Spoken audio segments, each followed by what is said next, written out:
तुम मेरी चिंता छोड़ो, अपने लोगों की चिंता करो, क्योंकि अब तुम चाहकर भी उनकी रक्षा नहीं कर पाओगे। वृंदावन वासियों पर संकट बन भगवान से भक्षक बनता है मंदराचल पर्वत और विष्णु की कुर्म शक्ति का विनाश करने के लिए कंस आरंभ करता है करकासुर में संसार की नकारात्मक शक्तियों का समावेश।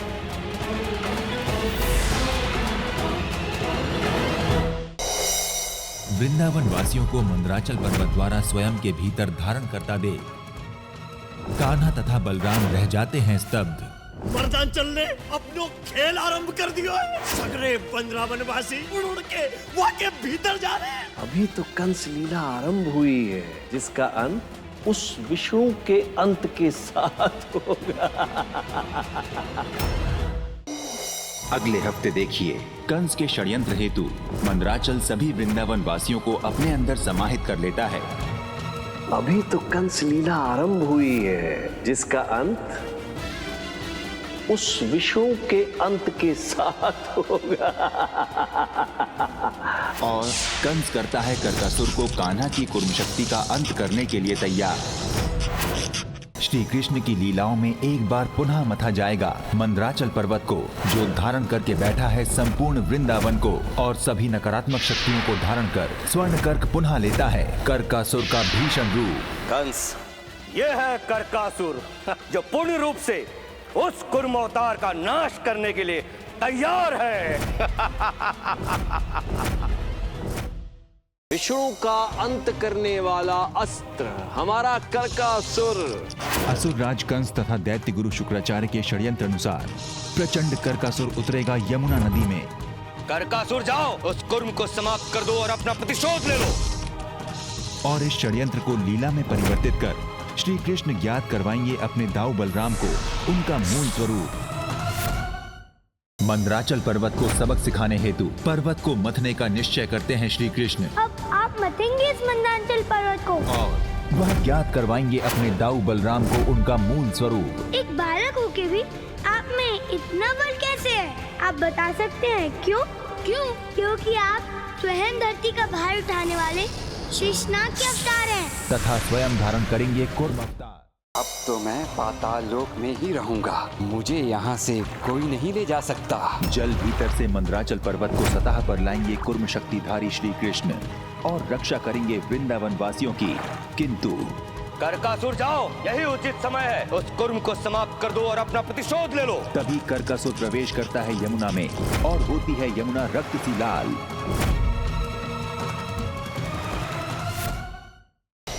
सोमवार को 1 घंटे के महा एपिसोड में देखिए करकासुर की नकारात्मक शक्तियों से परास्त होती है भगवान विष्णु की कुर्म शक्ति। तेरा सूर्यास्त हो गया चक्रधारी, अब धर्म की काली रात्रि आरंभ होगी और अधर्म का एक नया विहार होगा। और जीवन दांव पे लगता है श्री कृष्ण का। क्या हुआ लल्ला? आंखें खोल। रंग कान्हा अब नहीं उठेगा। करकासुर, तो वो तुम ही हो जिसने मेरे कान्हा को इस स्थिति में पहुंचाया है। तुम्हें इसका दंड अवश्य मिलेगा। अपने प्रिय सखा श्री कृष्ण के जीवन को पुनः वापस लाने हेतु राधा करती है महादेव की उपासना और शक्ति का विध्वंसक रूप धर करती हैं कंस के करकासुर का सर्वनाश। पुनः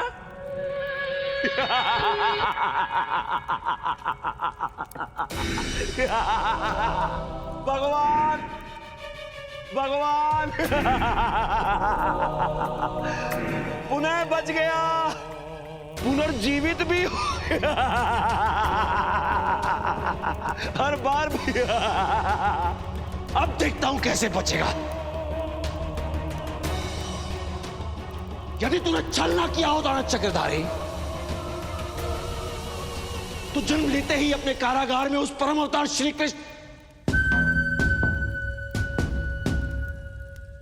अपने भांजे को दुलार पुचकार के उछाल उछाल कर।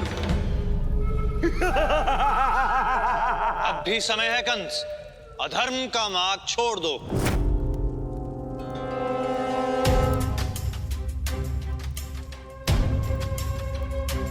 भगवान कंस को प्रवचन देकर तूने अपनी मृत्यु को निमंत्रित किया है इंद्र। अपने भांजे कान्हा को तो मैं बाद में देखूंगा, पहले मैं तुम सबका कंस नाम सत्य करूंगा।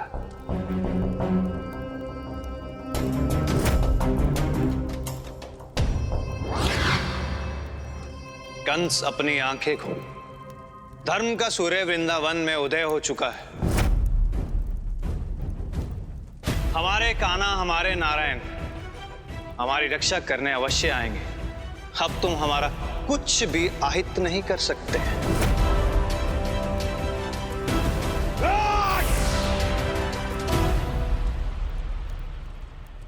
कब तक बचकर भागोगे? तुम सबकी चिता इसी मथुरा में जलाऊंगा। चिता सजाने की तैयारी करो भद्राक्ष, जाओ। जी भगवान, ये क्या कर रहे हो? शांत हो जाओ। शांत कैसे रहूं गुरुदेव?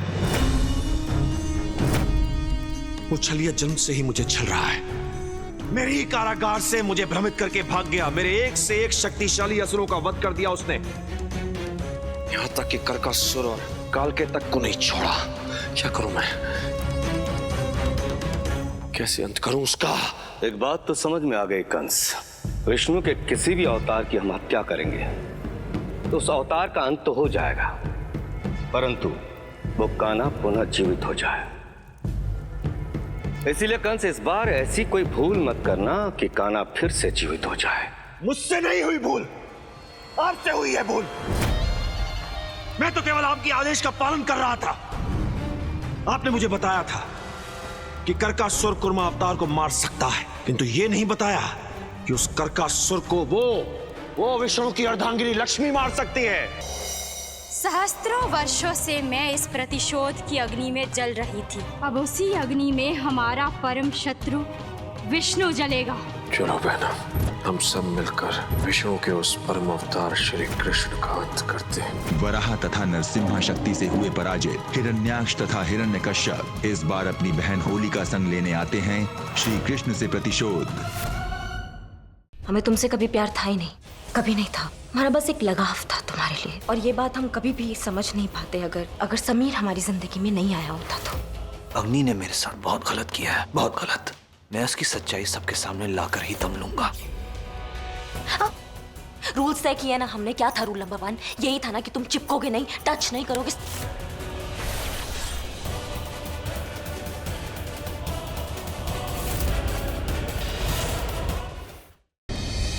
आगे देखिए कैसे सामना करेंगे देवता बानासुर के अत्याचार का और देवी पार्वती के मछुआरिन बनने के पश्चात उनके समक्ष खड़ी हुई विडंबना विवाह की। मछुआरों, ये पार्वती के हाथ में जो कच्चा घट है, ये जिसके भी सम्मुख टूटेगा वही पार्वती का पति होगा। महादेव, आंखें खोलिए और इस अनर्थ को रोकिए महादेव।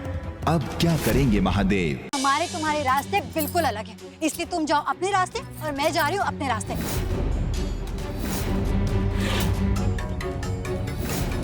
प्लीज आप मुझे आगे तक छोड़ देंगे? अच्छा ये बताओ कहाँ जाना है तुम्हें? आप कहाँ तक जा रही हैं? मैं तो जोधपुर जा रही हूँ। मुझे भी जोधपुर ही जाना है। मेरे हाथ का बना हलवा खाकर ना माधव कैसे जल्दी से खुश हो जाएगा। बचपन में तो पूरी कटोरी चट कर जाता था और मेरा भी छीन के खा जाता था। तुझे मैं बचपन वाला माधव बना के रहूंगी दोस्त। किसी को दिखे अल्लाह, किसी को दिखता रब, मुझको दिखे मेरा दोस्त जिसका नाम है माधव।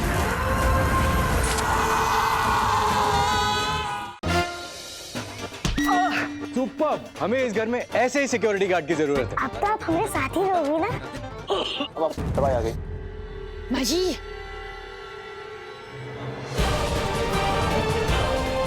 बहादुर, तुम्हें कैसे पता चला अम्मा को कौन सी दवाई देनी है?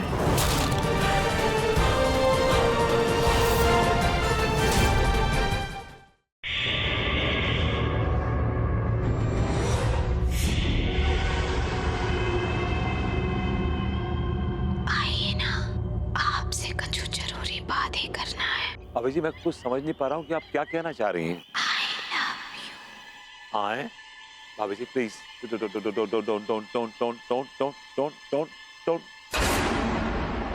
अभी जी। ओह माय गॉड, बचाओ।